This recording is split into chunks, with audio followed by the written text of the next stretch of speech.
it's a pleasure and an honor to be here. And the work that you do in Chabad in Talbiya and Chabad actually in Jerusalem, where I davened with Yehuda this Shabbat because we got up too late to go anywhere else, is really tremendous. But there's a very interesting question, which is that the Torah begins with the letter Bet, Bereshit. But the Ten Commandments begin with the letter Aleph, Anochi. And so there are many midrashim that try to explain why it should be that the Torah, which should really start with the letter Aleph, starts with the letter Bet, and the Ten Commandments start with the letter Aleph instead. And I think that it's something which I learned from my wife, from Lucy. You see, it takes two to create anything. Bereshit had to be starting with a Bet, because Bet is the number 2. And watching Oksana playing the piano, and I'm looking at her hands, and the hands are touching the keys. And it's the combination of the hands and the keys that's creating something. And then you look at Hannah, and you look at the speakers tonight, and you realize it's the air that's passing through their vocal cords. It's the combination between the air and the vocal cords. And if a builder builds a building, he takes his hands, he takes the bricks. There's two things that need to come together in order to build something. So Bet is the number of plurality. It's the number of creation. And as we know, it takes a couple to make a child. Even in our modern era, they haven't worked out another way of doing that yet. So that is why it's Bet. The question is, why is it Aleph Anochi? And what actually is Anochi? Because Anochi is not Ani. It doesn't say Ani Hashem Lakecha. It says Anochi Hashem Lakecha. I. So what is the Anochi? And I think this also relates to Lucy and a conversation I just had with a lovely lady behind me just now, who was in tears.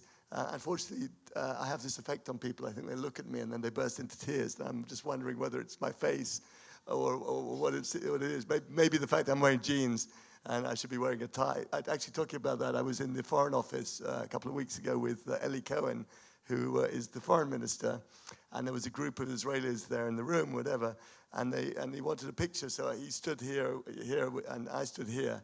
He was wearing a suit and a tie. I was wearing this shirt and these jeans.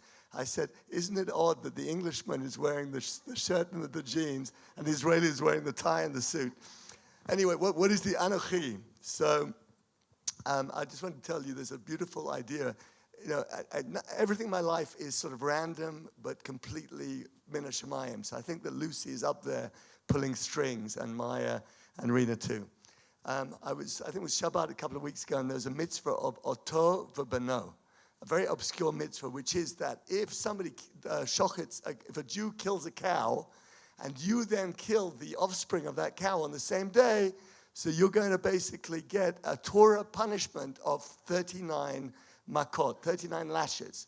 A Torah punishment comes to you because Chaim Cohen chose that cow, right? So it's a very odd mitzvah, because normally a Torah punishment comes because you ate something that you shouldn't have eaten, or because you broke a mitzvah on Shabbat, or whatever it was.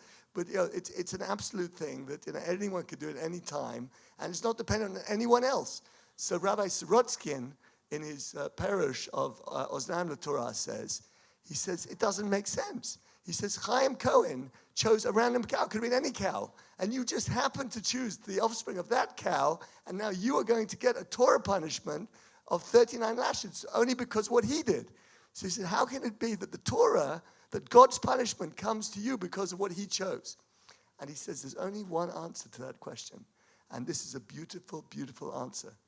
He says there's only one answer, there's only one possible explanation to why it could be that Chaim Cohen could cause you to have a Torah punishment. I said, what is that?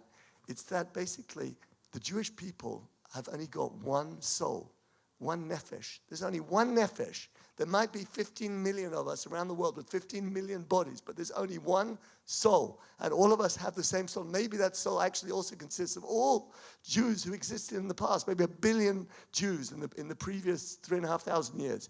That's one huge soul, and that's the Jewish people. And therefore, when people come, they say, Rabbi, what you said really touches me and really me. I said, you know what? And what Lucy did really touches me, and what Maia did, and all these stories about Rina. Why does it touch you?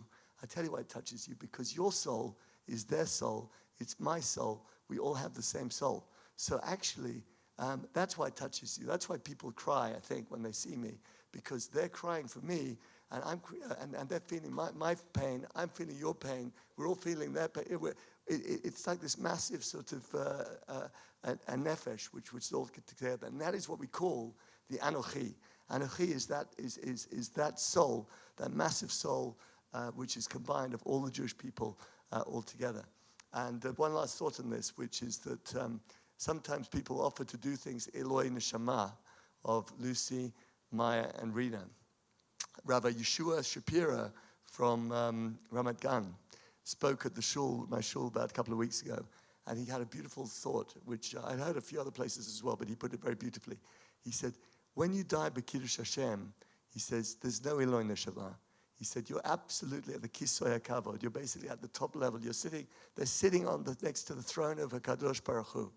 He says, therefore, there's no way that you could do anything, the Eloi Neshama of Lucy, Maia, and Rina. He said, but just imagine it this way. He says, there's a massive mirror up there. He says, and when we do things down here, he says, we're not doing it Eloi Neshama, Nishmat Matam, we're doing Eloi Nishmatenu. So whatever we do is raising us up, because it's reflecting off their light and it's coming back. And Lucy's name was Light, Lucy, which in Latin means light. And her light is now shining upon all of us. But her soul is our soul, my soul is our soul, Rina's soul is our soul, your souls are my soul. And that's why we all feel for each other. And that's why we as a people will continue to feel for each other, will continue to do things for each other, will continue to do good in the world for each other. And that good will roll out over the whole world, because we all share that one soul, that Anochi. And that is the lesson which I've learned from my wife, from Lucy. Good evening.